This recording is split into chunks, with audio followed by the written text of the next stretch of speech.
Todd's tips during the virus scare here. Well, since it's just you and me and our cameraman, Frank has come in to film. Thank you for coming in, Frank. He said, Frank, can you please come in? I want to get this done because I got to get this out tomorrow, and I had nobody else to help.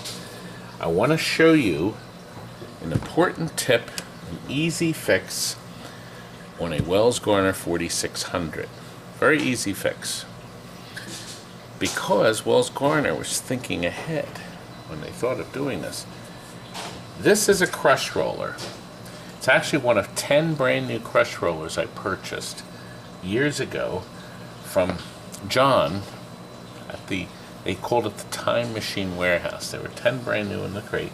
This is one we took out of the crate. We sold it to a customer with a 96-in-1 Pacman board in it that Mike Doyle makes. I don't know if he still makes them now. It plugs into a Pacman game or a crush roller or Maketrax board. Great game, great system, because you can play all these different Pacmans, but it's no fun if your monitor does this. So I decided to show you how you could fix this, because this opens up and it's so easy to do. A Wells Gardner 4600 is a great chassis. Chassis are very durable, we find over the years. These are the ones that have the two vertical boards that are plugged into the main board, and then this little black plastic piece here you squeeze and you swing open and remove the boards. If you hold it, yeah, there we go. Now what I'm going to show you today is how clever Wells Gardner was when they designed the chassis in case you needed a fix. Now I'm going to turn the game back on. There's an interlock in there.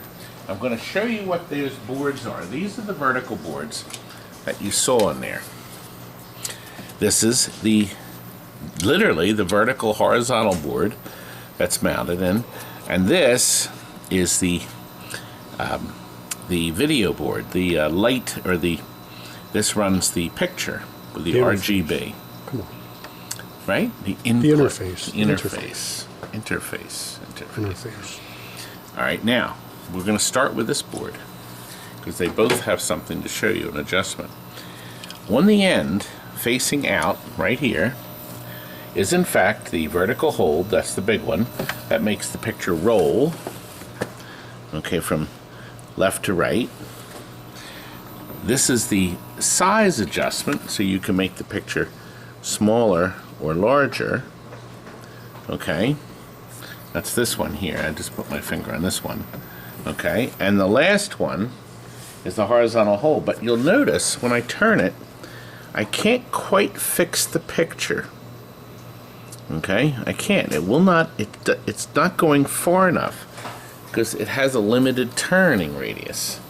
Well, that's when Wells Gardner very cleverly added the master.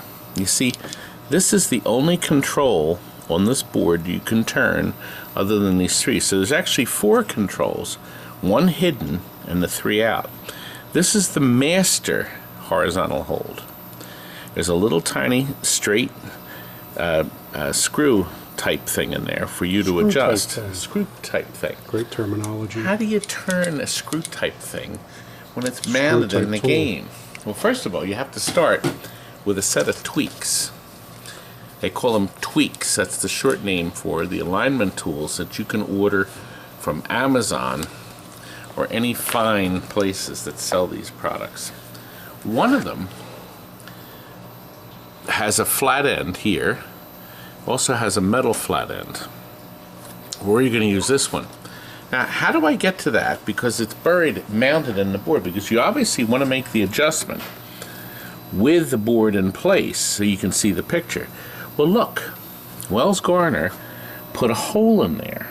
They knew the board was there, so they knew that you could insert your tweak into there and you could find the control and you could make the adjustment to fix it.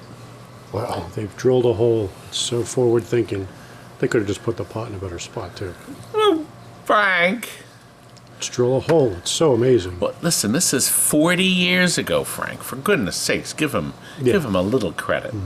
Now, you see, it's a little more involved than just turning the knob. First of all, if you were recapping the monitor with new capacitors, that's why the controls are there, to make adjustments as the capacitors age. So here's how you do it. This is how you do it right. You first turn the horizontal hold so it's in the middle. You guesstimate the middle. Then you adjust this so it's one way or the other. See, if I turn it too high this way, it goes out, and if I turn it in the other direction, it goes out. So what I want to do, slipped out of that little thing. See? So I want to get it right about the center between the two. And then I can fine-tune the adjustments with this down the road. As it goes bad, I won't have to use that anymore. So that way I can get my picture centered just the way I want it. I can make sure the picture height and width is right. See, I want to get it just right. Good. So there. Now, second control. We don't need the tweak gun. On this board, there's just one adjustment, and it's right there on the back. Now, some of these vertical boards, the latest ones, the finally run, they put them on the edge. Actually, they put them on this edge, where you could actually get to them without burying your finger in the board. In this case, this board here, the way it's mounted. Did they drill an extra hole? No, they didn't. Oh, I have to stick my finger in there. Oh. Now, I have to see which side it's on. The board is sometimes on the other side. So I have to get my finger in to make the adjustment. Now in this case, the picture, this is the master brightness. See, a lot of people thought the master brightness was here. See this one? It's not. This is a sub brightness. I pulled the sink off again. Well, so what you want to do is you want to adjust this so you have it about the brightness you want, and then you adjust the sub brightness. See, that's too bright. So you want to turn it down so the black is even, and you'll notice this is about the middle. So I have the master brightness at the right spot, and I have this right back in the middle. So down the road, as the monitor caps age, I can turn it up here. Frank. Yes, this is what a brand new monitor looks like. Isn't it something? Because it was in fact brand new. You have to be very careful too that you don't touch the yoke, because you suffer. Frank, you're supposed to turn the That's camera. not happening. Please. No. I want to do the shock gag. Please. As long as it ends with you laying on the ground, yeah. Frank, I want to do a shock. Ah! See, I can do it without you. Hey, Ken, I already shut the camera off. Not See the recording. red light. That's a little LED I put in there. So mean. God, you're so fat too. Stop looking down my shorts. Anyway, what makes the crush roller very unique is that it has that wonderful board of Mike Doyle's. I'll show them the board. Oh, here. Oh, you know what? I was gonna. Yes, here it is. Really not shocking. This is the original crush roller board. This is the board that has the 96 games in it and a data sentry to hold settings too. We put little feet on it to mount it on the bottom. The ribbon cable plugs into the Z80. So you take the Z80 out, you move it here. You take the ROMs out. We don't have the ROMs anymore. There were 6 ROMs in here. And then this board plugs in here on this one socket. So there's actually, let's see, 1, 2, 3, 4, 5, 6 ROMs are removed, and you replace them with these 2. So now he's got a nice choice of games. There's different settings too. I think it'll default in this, but I think you can set the the game board to play different games. You change the games by holding the two buttons down and moving the controller to the right. It says pause, P-A-W-S, and then you move this up, the joystick up. So at any time, if you want to stop playing, you hold the two start buttons down and move the joystick to the right. So you have all these different games to pick from, Pacmans of different speeds. Then you also have Pango. Alien Armada is like a Space Invaders game. Pokemon, which is a slow-playing game for little kids. Pack Rabbit, it's not that good, but here, we'll go back to Miss Pac-Man Plus Slow. That loads it. Some of the games are on free play and others require you pushing the button.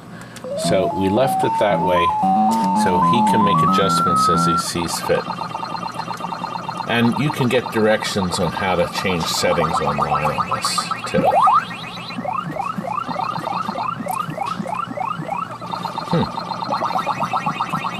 Oh gosh, I lost everything. See, they disappear on this game. You have to kind of remember where they were. I did a pretty good job of remembering, didn't I, Frank? You got lucky. Oh, shit. Now, when you're tired of playing, two buttons left. Pauses, you're out. Who wants to play Miss Attack? Well, Miss Pack Attack. This was a good rendition of this. I did like this because the screens do change. The mazes are different. As you can see, the mazes are... Oh, come on.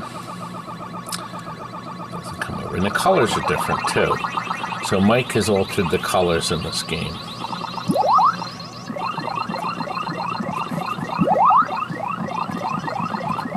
I'm pretty good, aren't I, Frank?